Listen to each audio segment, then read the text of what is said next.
வணக்கம். இன்றைய முக்கிய செய்திகள். தமிழகத்தில் இன்று சட்டமன்ற தேர்தல் நடைபெற்று முடிந்துள்ளது. இந்நிலையில் தமிழகத்தில் மாலை 6 மணி நிலவரப்படி 84.35% வாக்குகள் பதிவாகி உள்ளதாகவும், இதில் அதிகபட்சமாக கரூர் மாவட்டத்தில் 91.86% வாக்குகள் பதிவாகி உள்ளதாகவும் தெரிவிக்கப்பட்டுள்ளது. தமிழகத்தில் சட்டமன்ற தேர்தல் நடைபெற்று முடிந்துள்ள நிலையில் மே 4ஆம் தேதி காலை 8 மணிக்கு வாக்குகள் எண்ண தொடங்கப்பட உள்ளதாகவும் தெரிவிக்கப்பட்டுள்ளது. மேலும் முதலில் தபால் வாக்குகள் எண்ணப்படும் என்றும், அதன் பின்னர் சுற்றுவாரியாக ஒவ்வொரு தொகுதியிலும் இவிஎம் பதிவான வாக்குகள் எண்ணப்படும் என்றும் தெரிவிக்கப்பட்டுள்ளது. சென்னை நீலாங்கரையில் உள்ள வாக்குச்சாவடியில் தன்னுடைய வாக்கினை பதிவு செய்தார் தவேக தலைவர் விஜய் அவர்கள். காரைக்குடியில் போட்டியிடும் நாதாக தலைமை ஒருங்கிணைப்பாளர் சீமான் அவர்கள் தனக்கு எதிராக தவேக சார்பில் போட்டியிடும் பிரபு அவர்களை நேரில் சந்தித்தபோது கட்டியணைத்து தனது அன்பை வெளிப்படுத்தினார். சென்னை திருவான்மியூரில் உள்ள வாக்குச்சாவடியில் காலை 6:30 மணி அளவில் காத்திருந்து நடிகர் அஜித்குமார் அவர்கள் முதல் ஆளாக தனது வாக்கை செலுத்திவிட்டு சென்றார். 22 கேரட் ஆபண தங்கத்தின் விலை சவரனுக்கு ரூபாய் 720 விலை குறைந்து 1 சவரன் 1,13,280 ரூபாயாகவும் 1 கிராம் 14,160 ரூபாய்க்கும் விற்பனை செய்யப்பட்டு வருகிறது. இதனைத் தொடர்ந்து 1 கிராம் வெள்ளியின் விலை கிராமிற்கு 5 ரூபாய் குறைந்து 1 கிராம் வெள்ளி 270 ரூபாய்க்கு விற்பனை செய்யப்பட்டு வருகிறது. கோடை வெயிலின் காரணமாக புதுச்சேரி, காரைக்கால் உள்ள பள்ளி மற்றும் அரசு உதவி பெறும் பள்ளி, தனியார் பள்ளிகளுக்கு ஏப்ரல் 27ஆம் தேதி முதல் விடுமுறை அறிவிக்கப்பட்டுள்ளதாக தெரிவிக்கப்பட்டுள்ளது. மத்திய அரசு இணையவழி விளையாட்டுகளுக்கான புதிய விதிகளை வெளியிட்டுள்ளது. மேலும் இவ்விதிமுறைகள் வருகின்ற மே 1ஆம் தேதி முதல் அமலுக்கு வர உள்ளதாகவும் தெரிவிக்கப்பட்டுள்ளது. தமிழ்நாடு முழுவதும் இன்று ஒரே கட்டமாக தேர்தல் நடைபெற உள்ளது. இதனையொட்டி சென்னை தலைமை செயலகத்தில் அனைத்து மாவட்ட வாக்குச்சாவடிகளையும் கண்காணிக்கும் வகையில் உயர் சிறப்பு கண்காணிப்பு தேர்தல் கட்டுப்பாட்டு அறை அமைக்கப்பட்டுள்ளது. நீட் தேர்விற்கான ஹால் டிக்கெட் வருகின்ற 26ஆம் தேதி வெளியாகும் என்று தேசிய தேர்வு முகமை அறிவித்துள்ளது. மெட்ரோ ரயில் பயண அட்டை பயன்பாட்டிலிருந்து சிங்கார சென்னை அட்டைக்கு மே 1ஆம் தேதி முதல் முழுமையாக மாற திட்டமிடப்பட்டுள்ளதாக தகவல் வெளியாகியுள்ளது. திருச்செந்தூர் சுப்பிரமணிய சுவாமி திருக்கோவிலில் சித்திரை வசந்த திருவிழா தொடங்கியது. பிப்ரவரி 2027ஆம் ஆண்டிற்குள் மும்பை, புனே இடையிலான பயண நேரம் 90 நிமிடங்கள் குறையும் என்று தெரிவிக்கப்பட்டுள்ளது. கூகுளின் புதிய கோட் 75% AI-யால் உருவாக்கப்பட்டது என்று CEO சுந்தர் பிச்சை அவர்கள் தெரிவித்துள்ளார். கியூட் PG 2026ஆம் ஆண்டிற்கான நுழைவுத்தேர்வு முடிவுகள் ஏப்ரல் 24ஆம் தேதி வெளியிடப்பட உள்ளதாக தகவல் வெளியாகியுள்ளது. தமிழக சட்டமன்ற தேர்தல் இன்று நடைபெறுவதை ஒட்டி இன்று நகைக்கடைகள் இயங்காது என்று தெரிவிக்கப்பட்டுள்ளது. இன்று சட்டமன்ற தேர்தல் நடைபெறுவதை ஒட்டி கன்னியாகுமரி திருவள்ளுவர் சிலை, கண்ணாடி கூண்டு பாலம் மற்றும் விவேகானந்தர் மண்டபத்திற்கான படகு சேவை ரத்து செய்யப்படுவதாக தெரிவிக்கப்பட்டுள்ளது. தேர்தல் நடத்தை விதிகள் அமலானது முதல் ஏப்ரல் 22ஆம் தேதி வரை தமிழகத்தில் 1262 கோடி ரூபாய் மதிப்பிலான பணம், பொருட்கள் பறிமுதல் செய்யப்பட்டுள்ளதாக தேர்தல் ஆணையம் தெரிவித்துள்ளது. தமிழ்நாடு சட்டமன்ற தேர்தலில் 4,81,000 தபால் வாக்குகள் பதிவு செய்யப்பட்டுள்ளதாக சென்னையில் தமிழ்நாடு தலைமை தேர்தல் அதிகாரி அர்ச்சனா பட்நாயக் அவர்கள் தெரிவித்துள்ளார். இந்தியாவில் 85% எத்தனால் மற்றும் 15% பெட்ரோல் கலந்த E85 எரிபொருளை அறிமுகம் செய்ய புதிய வரைவு விதிகளை விரைவில் வெளியிட ஒன்றிய அரசு திட்டமிட்டுள்ளதாக தகவல் வெளியாகியுள்ளது.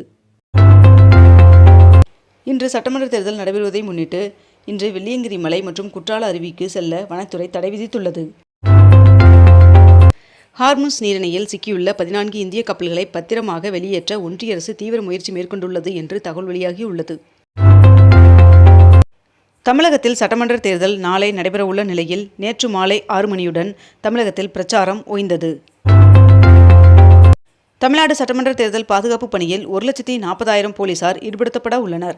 சென்னையில் மட்டும் தேர்தல் பாதுகாப்பு பணியில் 24,000 போலீசார் ஈடுபடுத்தப்பட உள்ளனர் என்று தெரிவிக்கப்பட்டுள்ளது. திருத்தணி முருகன் சுவாமி கோவிலில் சித்திரை பெருவிழா கொடியேற்றத்துடன் தொடங்கியது. 2025-26ஆம் நிதியாண்டில் இந்தியாவின் பொருளாதார வளர்ச்சி 6.4% இருக்கும் என்று ஐநா அறிக்கை வெளியிட்டுள்ளது. சென்னையில் உள்ளவர்கள் சொந்த ஊருக்கு சென்று வாக்களிக்க வசதியாக 11,323 சிறப்பு பேருந்துகள் இயக்கப்படும் என்று போக்குவரத்து துறை தெரிவித்துள்ளது. தமிழகத்தில் மொத்தமாக 10 இடங்களில் 100 டிகிரி ஃபாரன்ஹீட் மற்றும் அதற்கு அதிகமான வெயில் பதிவாகியுள்ளது. அதிகபட்சமாக வேலூரில் 107 டிகிரி ஃபாரன்ஹீட் வெயில் பதிவாகியுள்ளது.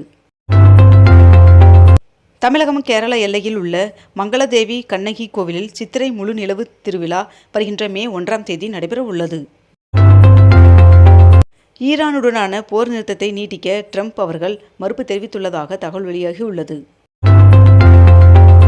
தொலைதூர கல்வி திட்ட மாணவர்கள் பழைய அரியர் தேர்வுகளை எழுத மே மாதம் விண்ணப்பிக்கலாம் என்று சென்னை பல்கலைக்கழகம் அறிவித்துள்ளது. இதற்கான தேர்வுகள் ஜூன் மாதம் நடைபெறும் என்றும் தெரிவிக்கப்பட்டுள்ளது. மேற்கு வங்க மாநிலத்தின் முதற்கட்ட வாக்குப்பதிவு இன்று நடைபெற உள்ளது. இந்திய அரசின் வழிகாட்டுதலின்படி இந்தியா முழுவதும் உள்ள பொது போக்குவரத்து சேவைகளில் தடையற்ற பயணத்தை உறுதி செய்யும் வகையில் வருகின்ற மே 1ஆம் தேதி முதல் சென்னை மெட்ரோ ரயில் நிறுவனம் சிங்கார சென்னை அட்டைக்கு முழுமையாக மாற திட்டமிட்டுள்ளதாக தகவல் வெளியாகியுள்ளது. தென்கொரிய அதிபர் இந்தியா வருகை தந்துள்ளார். மேலும் பிரதமர் நரேந்திர மோடி அவர்களுடன் ஆலோசனை மேற்கொண்டார். இந்த ஆண்டு அட்சய திருதிக்கு தங்க விற்பனை 30% வரை சரிந்துள்ளதாக நகை வியாபாரிகள் தகவல் தெரிவித்துள்ளனர். தமிழகத்தில் தனியார் பள்ளிகளில் இலவச மாணவர் சேர்க்கை RDE பதிவு தொடங்கியது. JEE முதன்மை தேர்வு செஷன் 2 முடிவுகளை தேசிய தேர்வு முகமை வெளியிட்டது. இன்று சட்டமன்ற தேர்தல் நடைபெறுவதை ஒட்டி கொடைக்கானல் தூண்பாறை, குணா குகை மற்றும் பயன்மரக்காடுகள் ஆகிய சுற்றுலா தலங்கள் மூடப்படும் என்று வனத்துறை அறிவித்துள்ளது. தவேக தலைவர் விஜய் அவர்களிடமிருந்து விவாகரத்து கோரி மனைவி சங்கீதா அவர்கள் தொடர்ந்த வழக்கு விசாரணை ஜூன் 15ஆம் தேதிக்கு ஒத்திவைக்கப்பட்டுள்ளது. முருகப்பெருமானின் 5ஆம் படை வீடாக விளங்கும் திருத்தணி முருகன் சுவாமி கோவிலில் 11 நாட்கள் நடைபெறும் சித்திரை மாத பிரம்மோற்சவ விழா கொடியேற்றத்துடன் துவங்க உள்ளது. வருகின்ற ஏப்ரல் 26ஆம் தேதி வரை டெல்டா, மேற்கு தொடர்ச்சி மலை மற்றும் தென் மாவட்டங்களில் ஒரு சில இடங்களில் மழை பெய்ய வாய்ப்புள்ளதாக வானிலை மையம் தகவல் தெரிவித்துள்ளது. ஹார்முஸ் நீரிணையில் பிரான்ஸ் நாட்டை சேர்ந்த ஒரு கப்பலுக்கு ஈரான் துப்பாக்கி சூடு நடத்தியுள்ளதாக தகவல் தெரிவிக்கப்பட்டுள்ளது. மதுரை மீனாட்சியம்மன் சுவாமி கோவிலின் சித்திரை திருவிழா கொடியேற்றத்துடன் தொடங்கிய நிலையில் 29ஆம் தேதி தேரோட்டம் நடைபெற உள்ளதாக தெரிவிக்கப்பட்டுள்ளது. இனி முகவரி சான்று தேவையில்லை என்றும் அரசு அடையாள அட்டையான ஆதார், வாக்காளர் அட்டை, ஓட்டுநர் உரிமம் போன்றவற்றை மட்டும் காண்பித்து 5 கிலோ LPG சிலிண்டரை உடனடியாக பெற்றுக்கொள்ளலாம் என்று தெரிவிக்கப்பட்டுள்ளது. மேலும் இண்டேன் பாரத் போன்ற நிறுவனங்கள் இந்த சிலிண்டர்களை வழங்குகின்றது. IPL 2026ஆம் தொடரில் நேற்று நடைபெற்ற போட்டியில் கொல்கத்தா நைட் ரைடர்ஸ் அணி ராஜஸ்தான் ராயல்ஸ் அணியை 4 விக்கெட் வித்தியாசத்தில் வீழ்த்தியது. தொகுதி மறுவரையறை மசோதா தோல்வி அடைந்ததை தொடர்ந்து நாடாளுமன்றத்தின் இரு அவைகளும் தேதி குறிப்பிடாமல் ஒத்திவைக்கப்பட்டது. இத்துடன் இன்றைய தலைப்புச் செய்திகள் நிறைவடைகின்றன. மேலும் இதுபோன்ற அண்மை தகவல்களை உடனுக்குடன் தெரிந்து கொள்ள அக்னிபூ சேனலை சப்ஸ்கிரைப் செய்து கொண்டு தொடர்ந்து இணைந்திருங்கள். நன்றி, வணக்கம்.